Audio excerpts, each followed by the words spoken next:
నేనే పునరుత్థానాన్ని మనం కూడా తెలియజేసుకుంటున్నాడు. అందుకే ప్రియ దేవుని బిడ్డలారా, పునీత పౌలు గారు రాసిన కొరింథీయులకు రాసిన మొదటి లేఖ 15వ అధ్యాయం 3-4 వచ్చిన వాక్యాల ద్వారా ఆయన చంపబడెను, తిరిగి 3వ రోజున తిరిగి లేచిపడ్డాడని పునీత పౌలు గారు స్పష్టంగా తెలియజేస్తూ ఉన్నాడు. ప్రియ దేవుని బిడ్డలారా, చివరిగా రెండు మాటలు. పునరుత్థానం పండుగ రోజున ప్రభు ఏమిస్తూ ఉన్నాడు, తిరిగి ప్రభుకి మనం ఏమిస్తూ ఉన్నాం, ఈ 3 విషయాలు తెలుసుకోవాలి. ఈ పండుగ రోజున ప్రభు మనకి ఏమి ఇస్తూ ఉన్నాడు, తిరిగి మనము ప్రభుకి ఏమి ఇస్తున్నాం.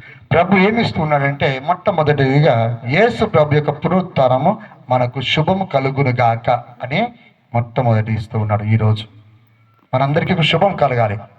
రెండవదిగా యేసు ప్రభు యొక్క పునరుత్థానం అనేది మనిషికి మనోనేత్రం తెరుస్తూ ఉన్నాడు.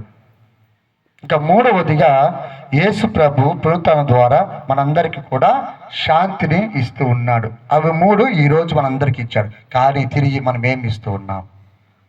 యేసు ప్రభు యొక్క శాంతి, శుభము, ఆత్మీయత తెరవబడాలంటే మనం ఏం చేయాలి? మొట్టమొదటిగా ఇక మీదట మనము చెడ్డ పనులకి పాల్పడకూడదు. అది మనం ఇవ్వాలి దేవుడికి. అది బైబిల్ వాక్యం ఉంది, చదవదామా? కీర్తన గ్రంథం 85:8 చదవం ఒకసారి. కీర్తన గ్రంథం 85:8. నేను ప్రభువైన దేవుని పలుకులు ఆలింతును. ప్రభు యొక్క పలుకులను ఆలకిస్తూ ఉన్నాను.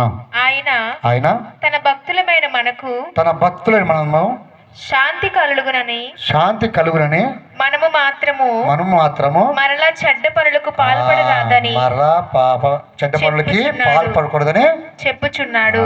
అది మనం ఇవ్వకూడదు, చెడ్డ పనులకి మాత్రం పాల్పడుకోకూడదు.